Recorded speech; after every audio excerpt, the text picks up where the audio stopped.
Good morning.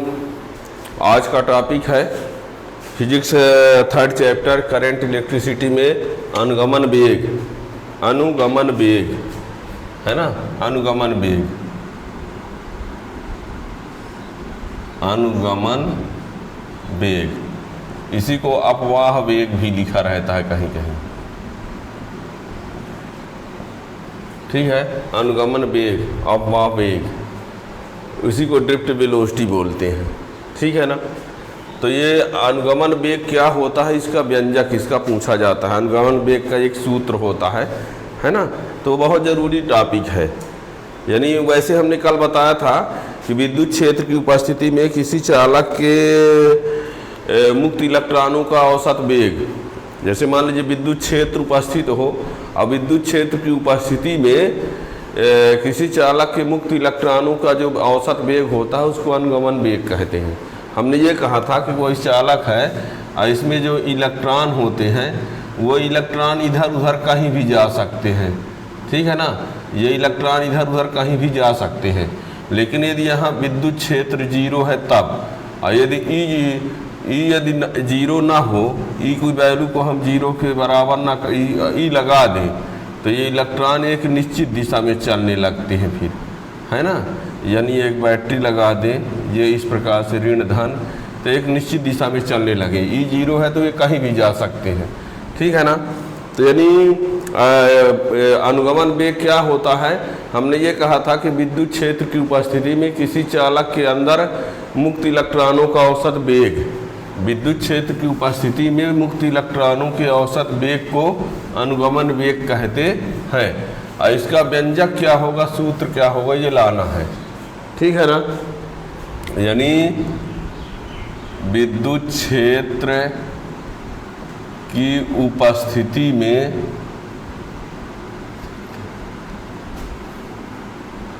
विद्युत क्षेत्र की उपस्थिति में किसी चालक के अंदर मुक्त इलेक्ट्रॉनों का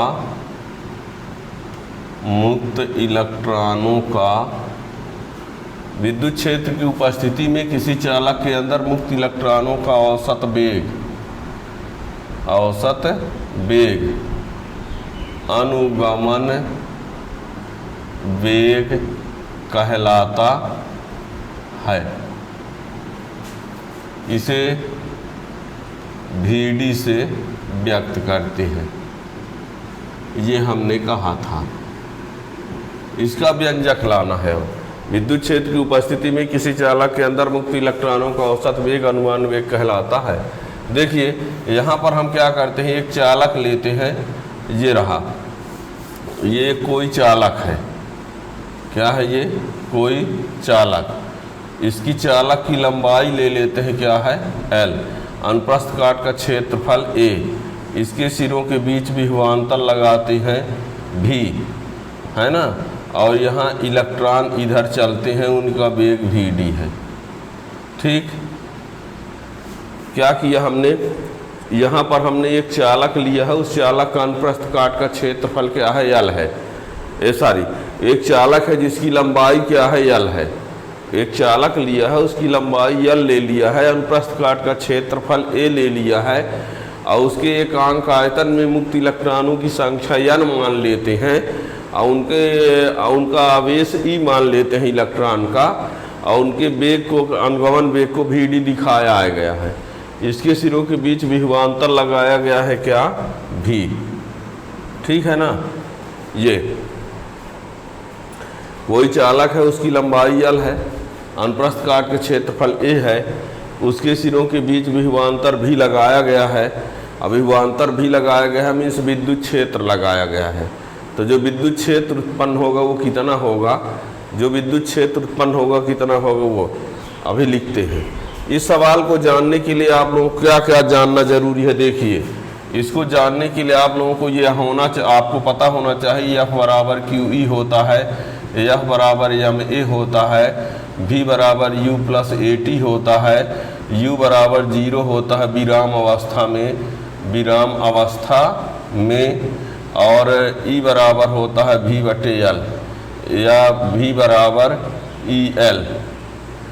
ठीक है, ये आपको सूत्र याद होना चाहिए। यह बराबर QE 12वीं क्लास में पढ़े, यह बराबर M 11वीं क्लास में पढ़े हैं। V बराबर U प्लस AT गति का प्रथम समीकरण है। U विराम अवस्था में U बराबर 0 लिया जाता है। E बराबर V बटे L होता है, विभवांतर बटे दूरी तीव्रता बराबर। तो ये सब फार्मूला आपको यहाँ आना चाहिए।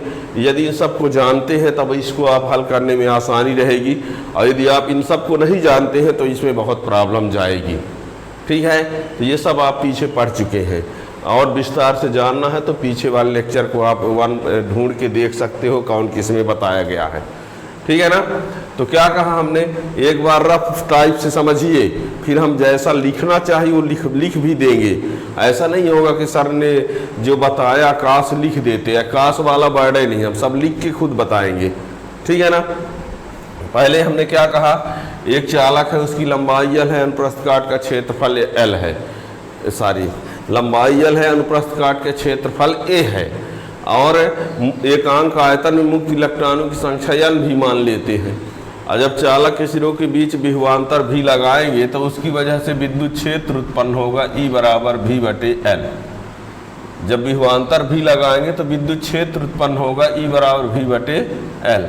और इस विद्युत क्षेत्र के कारण इलेक्ट्रॉन पर एक बल लगेगा, और वो बल F बराबर QE होता है।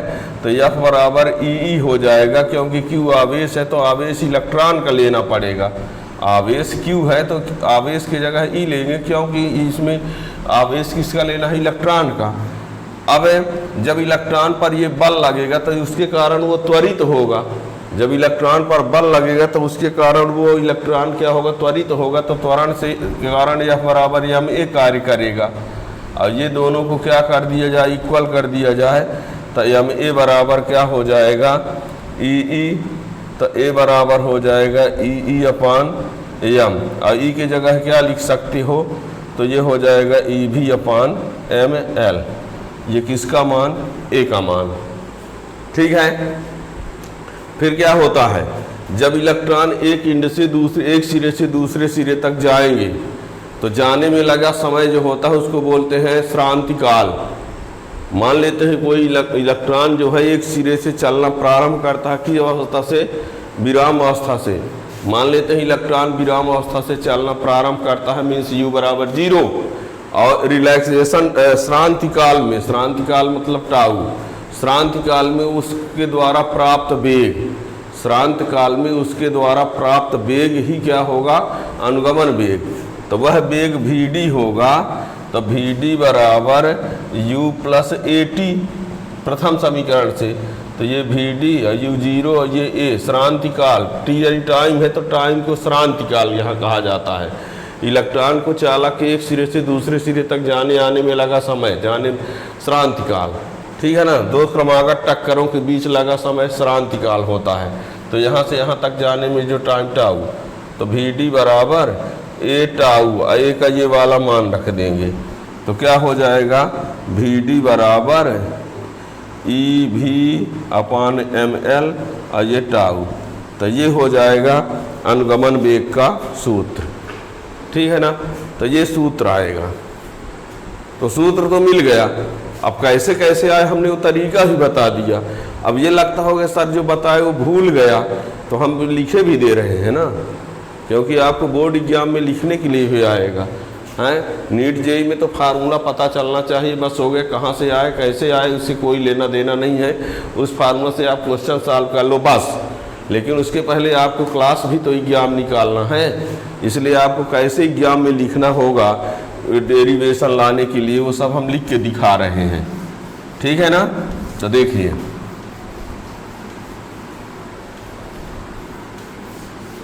डायग्राम के बाद लिखते हैं, मान लिया किसी चालक की लंबाई L तथा उसके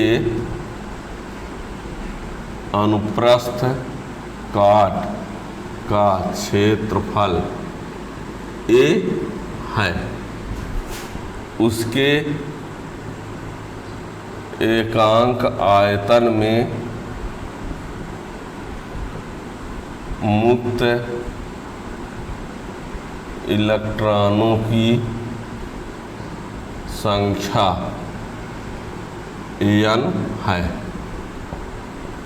जब उसके सिरों के बीच विभवांतर भी लगाते हैं तो उत्पन्न विद्युत क्षेत्र E बराबर V/L। इस विद्युत क्षेत्र के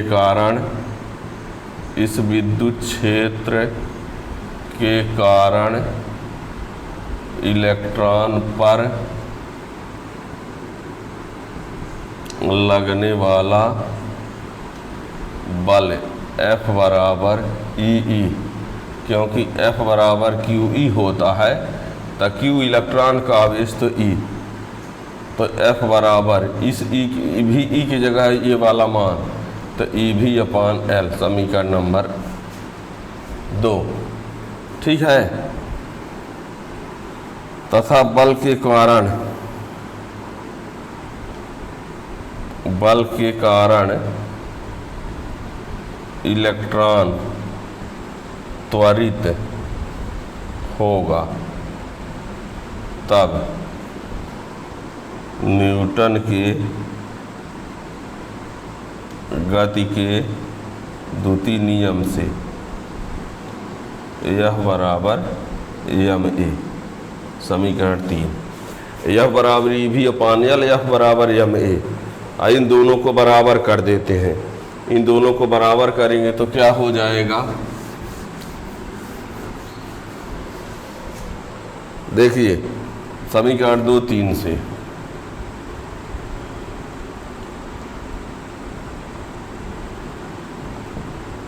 ma बराबर EV/L, तो A बराबर EV/mL समीकरण नंबर 4।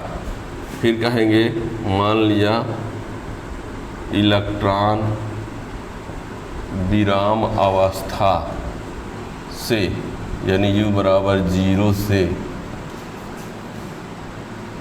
चलना प्रारंभ करते हैं तो श्रांति काल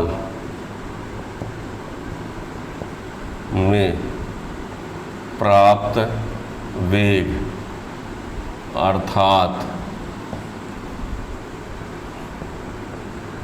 अनुगमन वेग, मान लिया इलेक्ट्रॉन विराम अवस्था से चलना प्रारंभ करते हैं तो श्रांति काल यानी टाउ, तो श्रांति काल में प्राप्त वेग अर्थात अनुगमन वेग Vd बराबर U+AT, यहाँ पर टाउ V बराबर U+AT है ना। ये T जो है वो क्या है, श्रांति काल है। यहाँ टाउ क्या है, श्रांति काल। दो क्रमागत टक्करों के बीच लगा समय श्रांति काल, टाउ क्या है ये, श्रांति काल। तो Vd बराबर U का मान कितना लिख दें, 0 A टाउ, तो Vd बराबर A टाउ, इस मान को यहाँ रखे देते हैं। ठीक है, तो Vd बराबर कितना हो जाएगा, EV टाउ/mL, इसे A का मान यहाँ रख रहे हैं, है ना। तो यही क्या हो गया, यही अनुगमन वेग का सूत्र है, यही अनुगमन वेग का सूत्र है। ठीक है ना। इसी को यह करके V/L को E लिख दो तो Vd बराबर E टाउ/m, V/L को E लिख दिया, V/L को, तो ये भी अनुगमन वेग का सूत्र हो गया। ठीक है ना। तो अनुगमन वेग के आपको दो फार्मूले मिल गए, एक ये और ये। ध्यान देना, ये ई क्या है, ये सब क्या है, इनको जानते रहना होगा, ठीक है ना। यानी फाइनल क्या हुआ, अनुगमन वेग का सूत्र क्या मिला, अनुगमन वेग Vd बराबर ई भी टाउ अपान ml। ये ई इलेक्ट्रॉन का आवेश, भी क्या है, विभवांतर, टाउ क्या है, श्रांतिकाल, m क्या है, इलेक्ट्रॉन का द्रव्यमान, और L क्या है, चालक की लंबाई, ठीक है ना। तो ये आपको मिल गया, ठीक। श्रांतिकाल क्या होता है कि यानी किसी चालक के, यानी किसी चालक के दोनों सिरों के बीच में, यानी इलेक्ट्रॉन के दो क्रमागत टक्करों के बीच लगा समय, इलेक्ट्रॉन यहाँ से यहाँ तक आए तो जो टाइम लगे उसको बोलते हैं श्रांतिकाल, है ना। अब Vd जो है श्रांतिकाल पर डिपेंड होता है, विभवांतर पर, ये सब कुछ यहाँ फार्मूला से आप देख सकते हो। यही अनुगमन वेग का सूत्र, ये फार्मूला बहुत काम का है। यानी अब ये जानते रहो कि Vd और टाउ कैसे रिलेटेड है, Vd proportional tau, Vd proportional Vd proportional charge, Vd proportional 1/m, Vd proportional 1/L, ठीक है ना। तो ये सब इनको आगे याद रखेंगे। तो ये रहा अनुगमन वेग का सूत्र, ठीक है ना। अब इसी में एक मोबिलिटी आता है, गतिशीलता, ठीक है। थोड़ा सा इसी में ये भी जान लीजिए, गतिशीलता क्या है। गतिशीलता, ठीक। तो गतिशीलता के लिए अगले लेक्चर में देखना, अभी फिलहाल यहीं तक। Thank you.